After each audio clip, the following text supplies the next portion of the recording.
आए तो मैं अपने आप से अपने ऊपर जो एक बोझ सा लगा रहता था,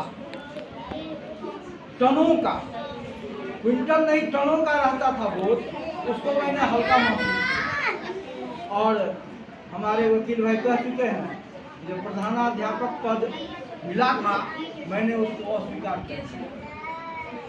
मैं शिक्षक हूँ, शिक्षक ही रहूँगा और शिक्षण सेवा जो कार्य है मेरा उसको मैं अनवरत करता रहूँगा।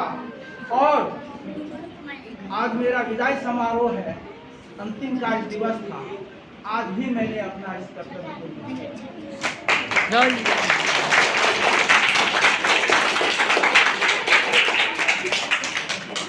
इस कर्तव्य के दौरान मेरे सहकर्मी रहे, मेरे सहयात्री रहे, सबों का तहे दिल से धन्यवाद। और इस क्रम में मेरे से जो कटुता हुई हो इसके लिए आप हमें माफ करेंगे। इसी के साथ मैं अपनी वाणी को